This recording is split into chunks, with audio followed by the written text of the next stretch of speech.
We've had a few amendments drafted up. So Kyle, I'll start with, I think I had one on the was it?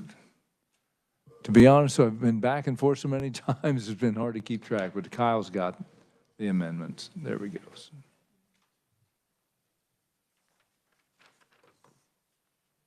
All right. That's what it was.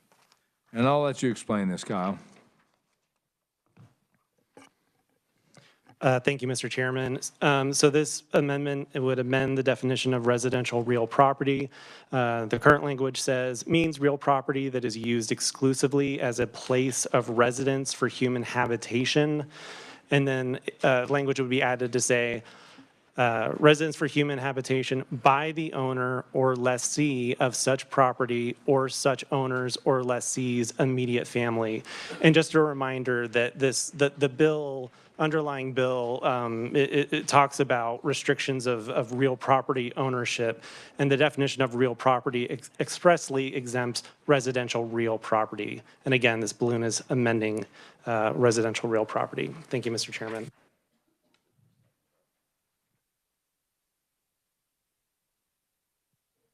And we were just trying to tighten up the residential because I did not see it,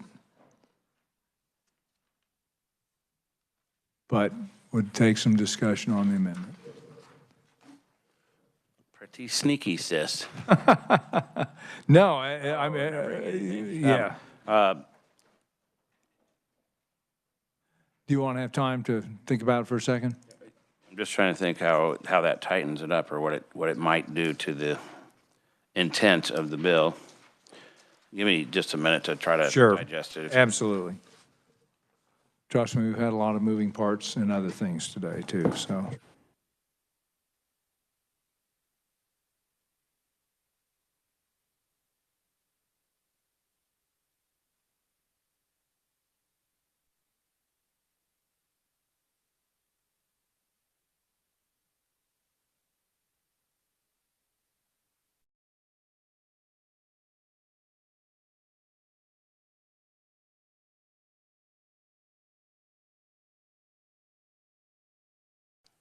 I had a question.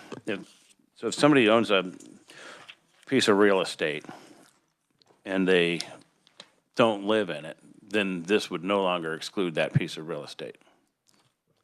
Kyle, could you answer that? One scenario that I see after reading this language is that if you had the homeowner and they had a lease for, someone else to live in their basement, a roommate, but that person wasn't the owner's immediate family, then they would no longer be able to take advantage of the exemption of residential property. Their leasehold interest, if they are a foreign principal, they would have to go ahead and register that interest and then divest themselves of that leasing interest.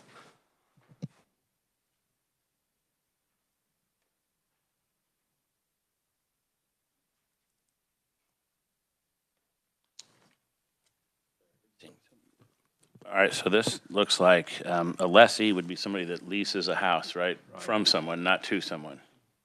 So if they're leasing a house, they're still excluded. The exclusion would still apply. And if they own the house, the exclusion applies. Only if they live in it. Right. From what I understand, this somewhat restricts the current exemption language for residential real property in the bill. So if it was temporarily vacant, they would have to report? If that's the case, this is too complicated and we don't want to mess with it. It's your amendment. I mean. Well, I Are you not accepting it? Well, I basically, I asked to make sure we had the residential thing tightly defined, and that's what we came back with. And again, it's been a long day, so so I thought that it was covered, but if I don't, I don't think, I mean, it's used exclusively as a place of residence for human habitation. It doesn't really speak to vacancies. It just says real property used exclusively as a place of residence by the owner or lessee of property or such owner's or lessee's immediate family. So I don't think it talks about vacancy so much as it just talks about the owner or if they're leasing the property, it's a residential. I mean, here's the thing. If it were being used as a business, let's say it were a marijuana grow, okay? That would have to be reported because it would be acting as a business if somebody suspected that were the case. And so this would just be for human habitation and not for some type of business purposes. That's what the underlying bill says. It has to be used exclusively as a place of residence for human habitation. If it's used for anything else, they got to report it. That's what the base bill does.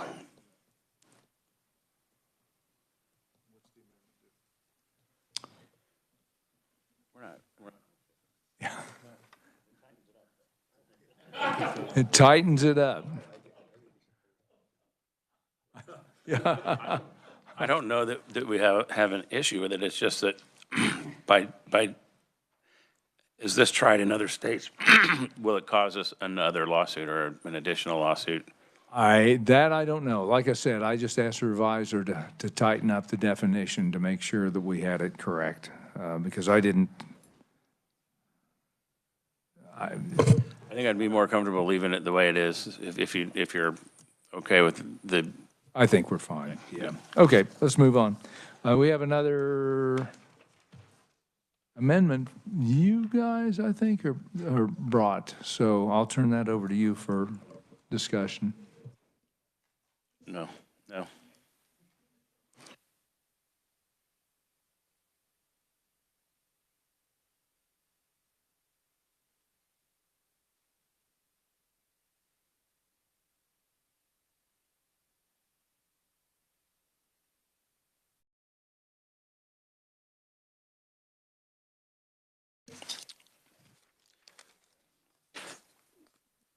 This amendment makes a couple of changes. We took the Attorney General's advice on the listing of the states.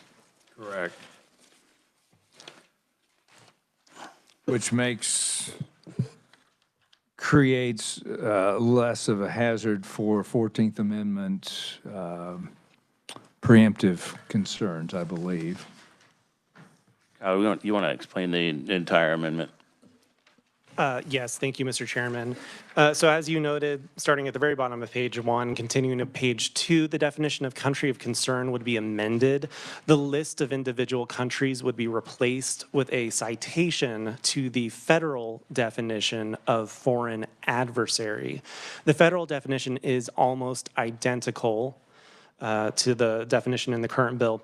The only difference concerning Venezuela, the federal definition says it's the Maduro regime.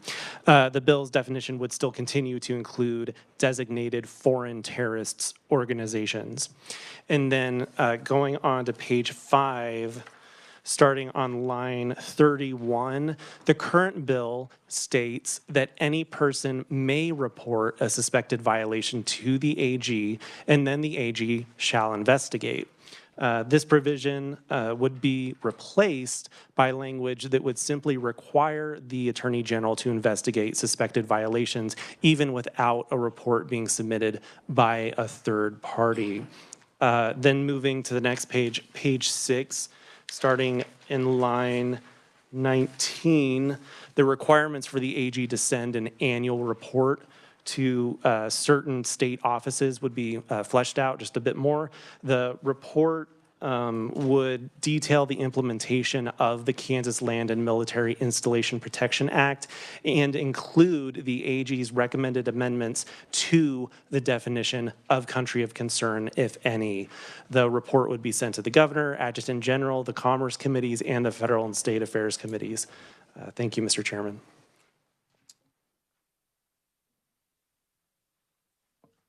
Any questions? Senator Faustigato.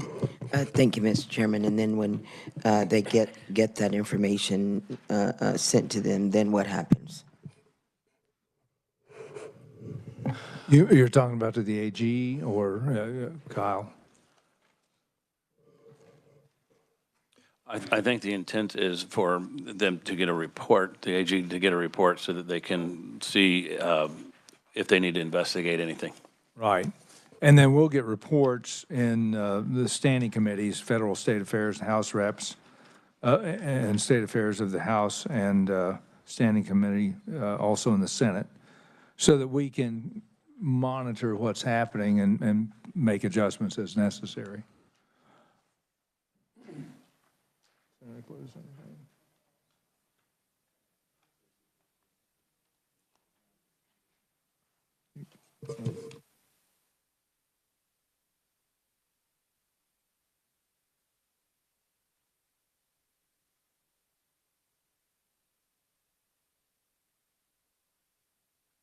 Okay. Okay. Two out of three of us are good with that, so. Yes. Yeah. I believe we can accept that, yes. And then I think there's one more amendment coming as well. I'll let Kyle pass that out.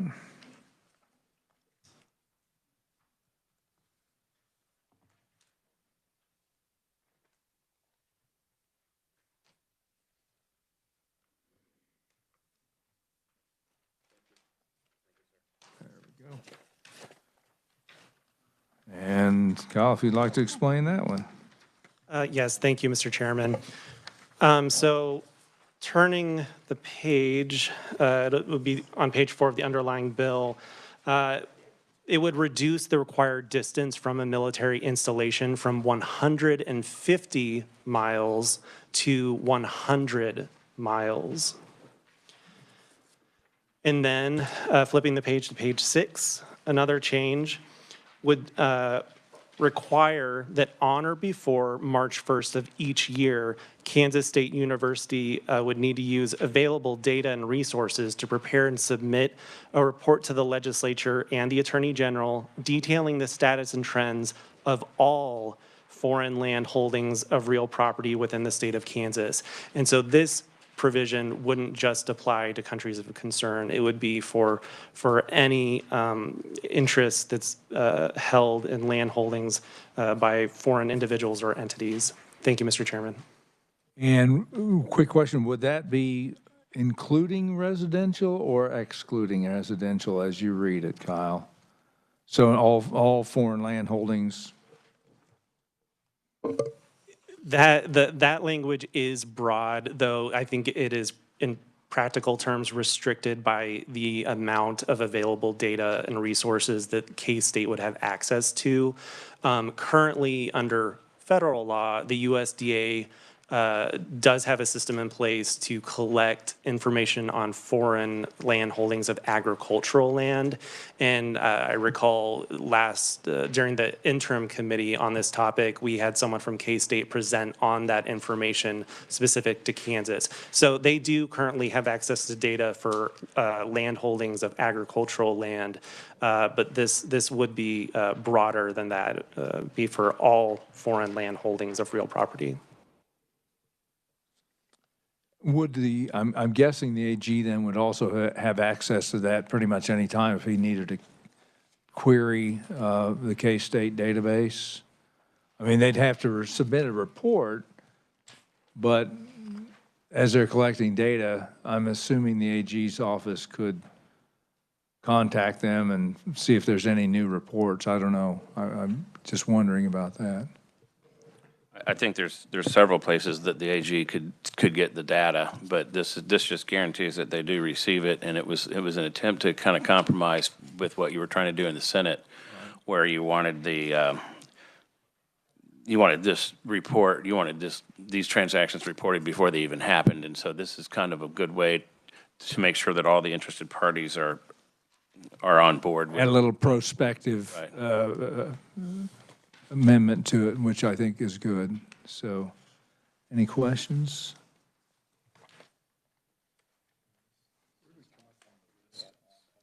On the distance, Senator Cluse asked on the distance, there's no state that's done 150 miles. There are other states that have done quite a bit less. And I believe there were some concerns from our military people here in the state. I think they originally wanted a much bigger radius, but like Missouri only does 10 miles radius. North Carolina does 25. I think North Dakota at one point was at 100 miles, but I'm not sure about others. So we're just trying to conform a little closer to what some of the other states are doing, because no other has gone as high as 150. And if I'm not correct, or was it the Adjutant General wanted 250 on the radius from military bases? I believe there were one or two installations that they would prefer a longer distance. And, you know, you mentioned other states have different radiuses, but they also have a lot more in their bill. You know, they 10 miles around an installation, but they also protect, you know, every power plant. Critical infrastructure. Any critical infrastructure as well. And we thought it would be burdensome for realtors and real estate agents to try to figure out what worked and what didn't work. And so we included most of the state of Kansas rather than having to line item every single thing.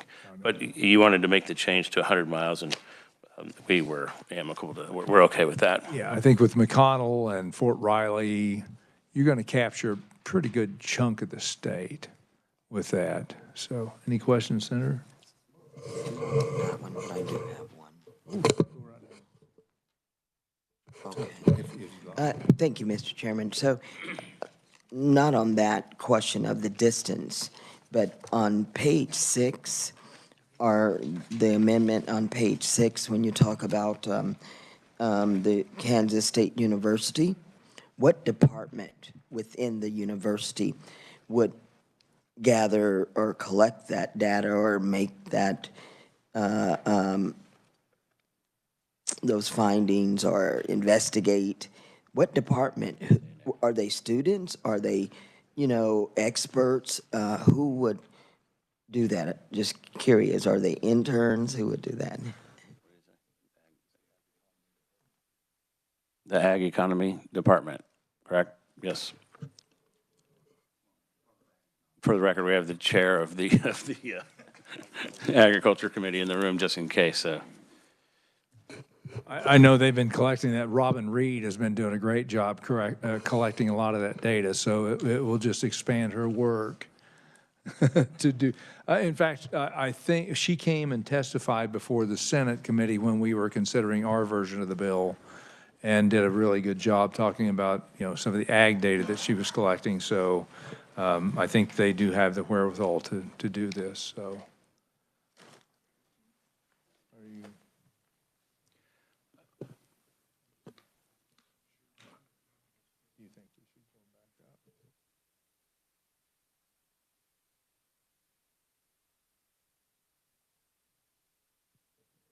I think, did you want to ask that question, or? If you could explain to me again, the 100 versus what other states are doing. Okay, so we had 150 miles in here, rather than having 100 miles or 50 miles around installation, and then 10 miles around power plants and any other infrastructure, like the state of Florida does, for example. There are at least a million points of interest in Kansas that would qualify under that definition, and so it just got kind of cumbersome to figure out, and we just went with a larger circumference instead. That would be power plants, substations, critical infrastructure type things. Right, right.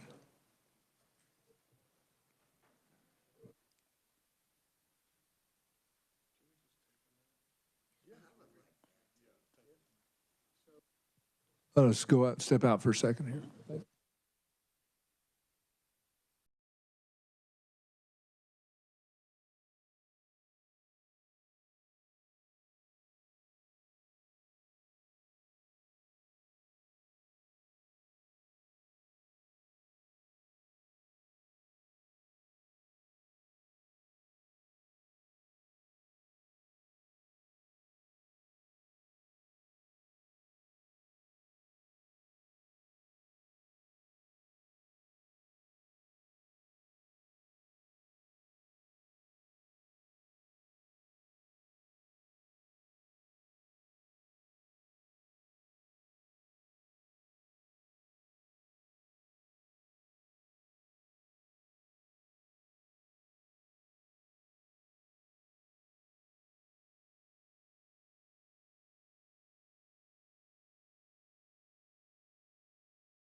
think we've got our grasp around this. I do have one question for Kyle with regard to the AG's authority and this CFIUS date on July. Let's say a company was in process of being CFIUS approved. The AG does not have to act on that, but he has broad authority to work with that company in case there is, they're waiting on CFIUS approval, or they realize that we're in this bill has been enacted and they're in that process. How do you read that?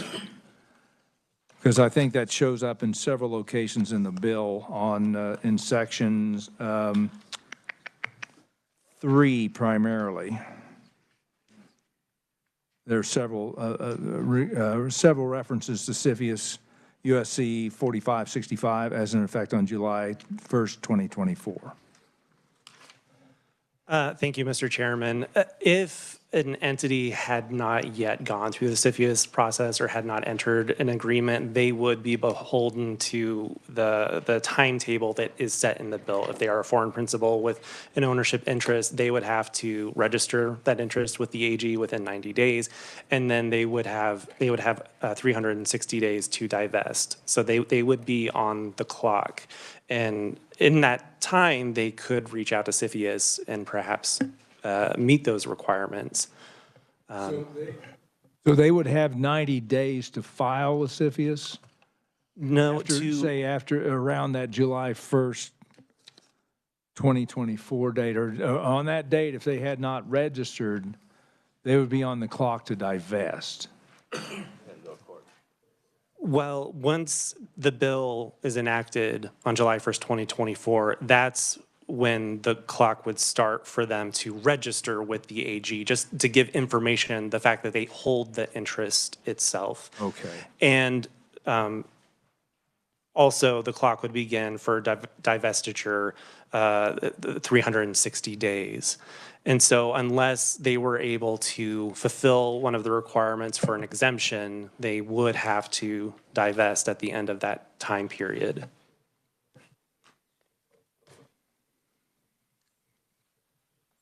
Okay.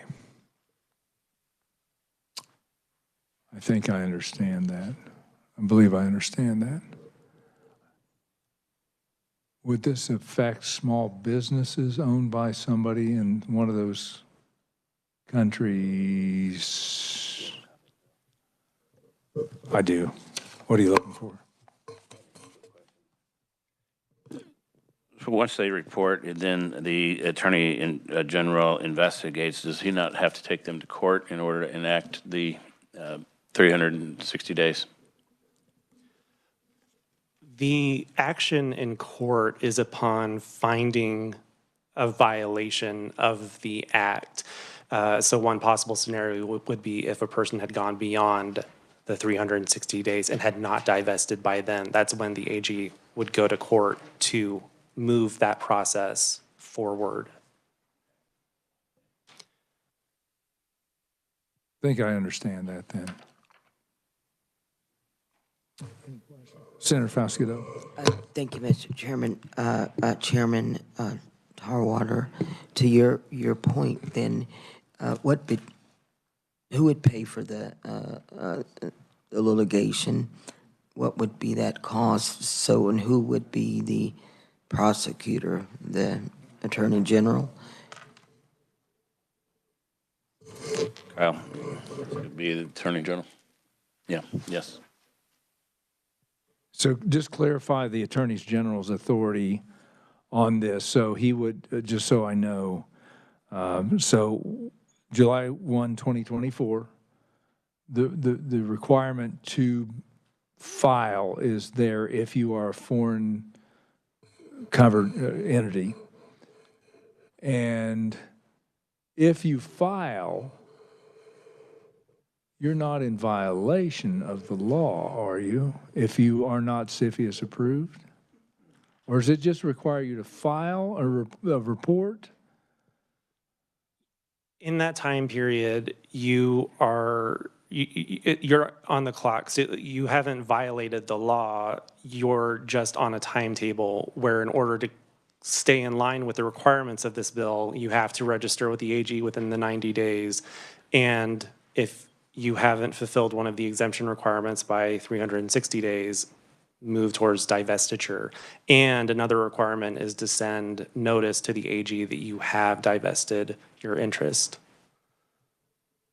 Okay, so you got a 90 days to file, and if you're still in violation of some of the other, within that 90 days, so it'd be July, August, September, October, you'd have until October essentially to file, and then still have the rest of that 360 days to come into compliance. Both the 90-day time to register and the 360 days to divest start on July 1st, 2024, or the date the interest was acquired, whichever is later. Okay.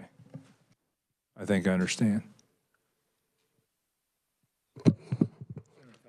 Thank you, Mr. Chairman. And so, again, the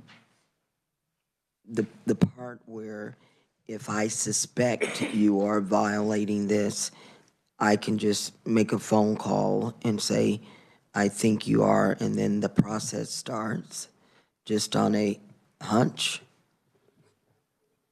The Attorney General would be required to investigate a suspected violation if they reasonably believe a violation has occurred. I believe our amendment took out the reporting. You don't have to report anyone anymore. The Attorney General can just do investigations. All right. Yeah.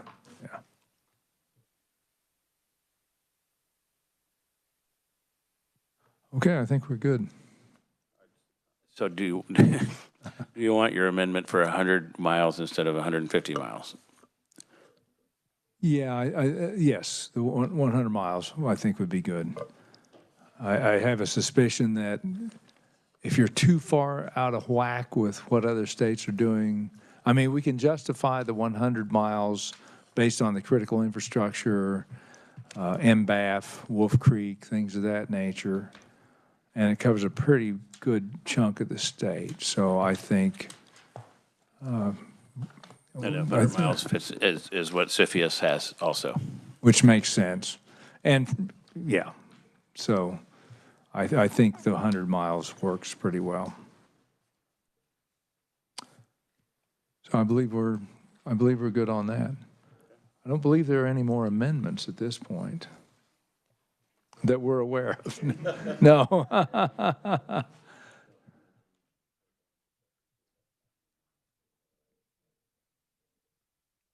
I'll note that you mentioned critical infrastructure.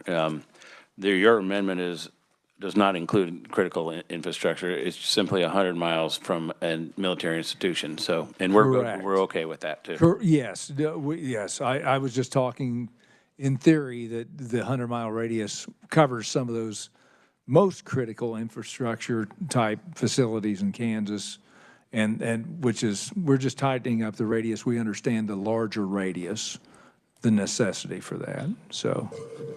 Okay, and this is still any military institution, whether it's in Kansas or an adjacent state. Is that correct? Yes, sir. Okay. So that'd be Whiteman Air Force Base, is it Vance up in northern Oklahoma, something in eastern Colorado? Okay. Representative Probst has a question. All right. Senator Fascigato. Thank you, Mr. Chairman. So if an entity wants to apply or purchase the land, what is the time frame of the approval process?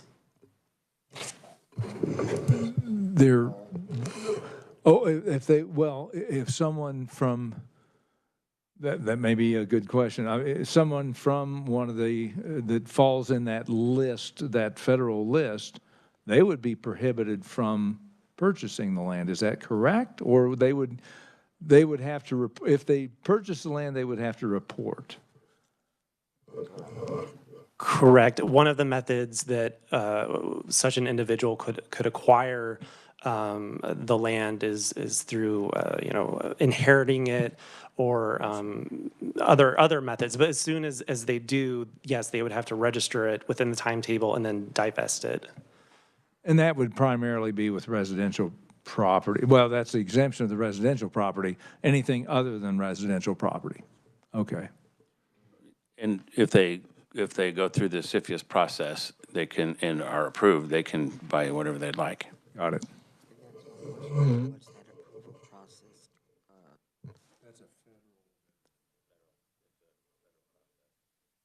And how long does that normally take?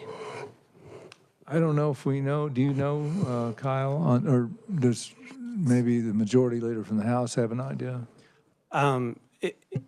There are different methods of going through the CFIUS process. If they have one that's more of an informal screening process, that doesn't have a time limit. But if an entity or individual voluntarily or it's mandated that they go through CFIUS review, each step of the review has a set number of days that it can take. And that was something that I reviewed when the committee worked the bill, and it would be under 360 days.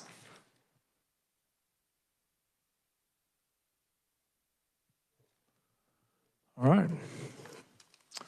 Okay, so we're accepting your amendment, and I don't think there are any others, and so There are none. we have an agreement. I believe we have an agreement. Jason, Representative Probst has a statement to make. We have one disagreement on our side, so.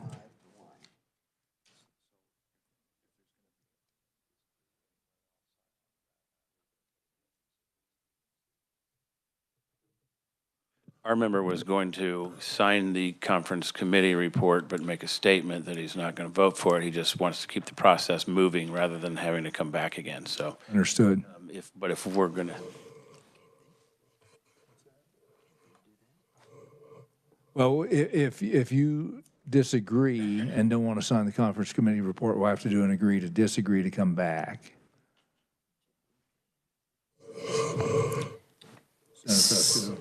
Thank you, Mr. Chairman. So, aren't you able just to make the report and we don't have to come back to agree to disagree and just bring it to us to sign without us meeting again?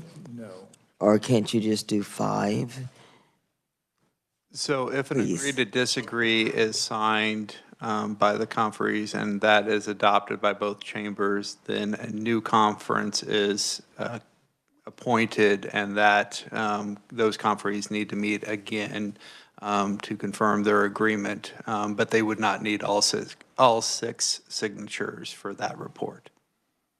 But they do need to meet again after the agree to disagree is adopted. So it's your decision. You're not going to sign. Okay. So I'll have to ask for another committee report, we'll do an agree to disagree on this one, I guess. Mr. Chairman, everyone, but when you make that report up, we could just meet and sign it and go. We have to reconvene. By the rotunda. It has to be a public meeting, correct?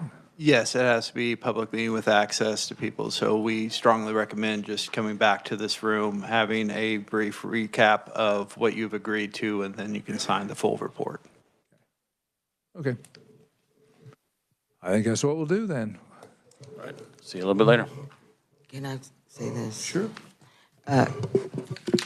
Mr. Chairs, so even though I get the point that you're making, and I somewhat agree, I'm receiving phone calls, emails, and text messages from a large group of my constituents that they don't understand this part that we're hearing, and they are very concerned. And so Representative Angela Martinez, her whole district is in my district, and they are concerned. So thank you. I know. Yeah, and do want to make this very, very clear. this is going to be confined to that federal foreign adversaries list, wouldn't affect the Hispanic community at all unless they were from one of those countries. So we want to make it very, very clear, and we are specifically excluding that list to avoid any 14th Amendment challenges, which would throw it into court, which we found in other states did throw it into court, and which is why we made that amendment, not to specifically list any individual country.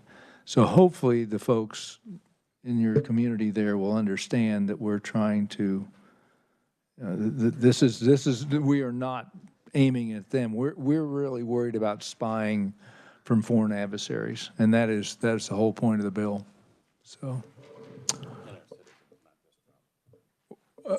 what was that?